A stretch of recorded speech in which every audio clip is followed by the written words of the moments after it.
नमस्कार मंडळी, मी आहे प्रीती आणि माझ्या चॅनलवर तुमचं पुन्हा एकदा स्वागत आहे।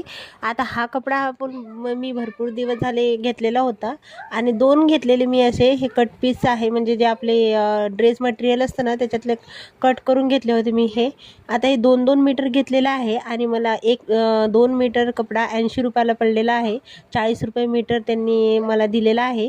2-2 मीटर दोन्ही कपडे घेतलेले मी आणि हे दारावरती कपडेवाले आले होते आणि कपडे खूप छान आहे, मटेरियल पण त्यांचं खूप छान आहे आणि मला खूप आवडलं। सॉफ्ट आहे एकदम आणि असं वाटणार नाही कुठं टोचणार वगैरे नाही, त्यामुळे मग घालायला कम्फर्टेबल आहे रोज वापरण्यासाठी सुद्धा। ह्यातला जो रेड कलरचा आहे ना, आता तो मी शिवायला घेणार आहे, कारण की मला आता टॉप शिवायचे आहेत माझ्यासाठी, काहीतरी वेगळे युनिक आहे तसे खूप सारे, पण मला जे कम्फर्टेबल वाटेल तो घालायला आवडतो आणि सॉफ्ट आवडतो जास्त काय हे। त्यामुळे मग आता मी हे वाला शिवणार आहे, की जो मला खरंच कपडा खूप छान आवडला बरं का। आणि यावेळेस मी त्याचं माप जे आहे ना तो पूर्ण याच्यामध्ये घेतलेले आहेत, बॉडी मेजरमेंटहून म्हणलं तरी चालेल, कारण की ह्याच्यामध्ये मी आता काही कपड्यावरून माप घेतलेले नाही, कारण की दरवेळेस आहे ना टॉप कपड्यावरून माप घेतलेले, रेडीमेड टॉपवरून घेतलेला असतो ना, तर तो थोडासा मला शोल्डरमध्ये मोठाच वाटतो, की मला शोल्डर असे थोडेसे मोठे होतात म्हणून असं वाटतं। त्यामुळे मी यावेळेस काय केलं, बॉडी मेजरमेंटवरून माप घेतलेली आहे आणि बघू म्हटलं हा टॉप कसा होते नक्की मला। आणि कलर तर मला खूप आवडला होता त्याचा, त्यामुळेच मी हा घेतलेला होता। मग पूर्ण मेजरमेंट करून घेतलं आणि छान असा कटिंगला घेतला।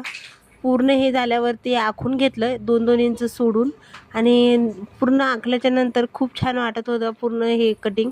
पण म्हणलं फर्स्ट टाईम बॉडी मेजरमेंट घेते त्यामुळं मग थोडीसं भीती वाटत होती। आता कितीही म्हणलं तरी बी थोडं थोडं वाटतं, कारण की मी पहिले जरी शिवत असले तरी पण आता खूप दिवसचा गॅप झाला होता, मी ड्रेस घेतले नव्हते शिवायला, कारण की आता जसं दर्शू झाला त्याचा।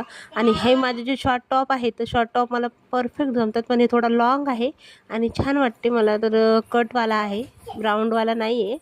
त्यामुळं आपली जी कुर्ती असते ना सेम तसंच, तर बघा हे बघा अशी कट त्याचं जे आखून घेतलं आहे मी आणि आखल्याच्या नंतर मापं घेऊन छान आता याला कट करून घेणार आहे। मग नंतर मला जायचं होतं कृषूच्या स्कूलमध्ये, कृषूला आणायला, तर दादूला रेडी केलं आणि आम्ही निघालो पैदल कृषूला घेऊन यायला। मग नंतर तिच्या स्कूलमध्ये पॅरेंट्स टीचर मीटिंग होती ना आज, तर ती पण अटेंड केली आणि दादूला मस्त मजा चालू होती तिथे, काय तो ऐकू देत नव्हता, मध्ये मध्येच बोलत होता। घरी आल्यावर टॉप स्टिचिंग केलं पण त्याचा व्हिडिओ काही घेता आला नाही आणि टॉप असा रेडी झाला होता, खरंच खूप छान बसला होता टॉप। आणि त्याच्या बाह्या आहे ना मी पफ स्लीव्स घेतलेल्या होत्या, स्लीव त्याच्या, त्यामुळं मग ते एकदम खरंच उठून दिसत होत्या त्याच्यावरती आणि कलर पण खूप जास्त उठून दिसला। नंतर दादूचा हा बाय बाय। चला, कसा वाटला व्हिडिओ नक्की सांगा।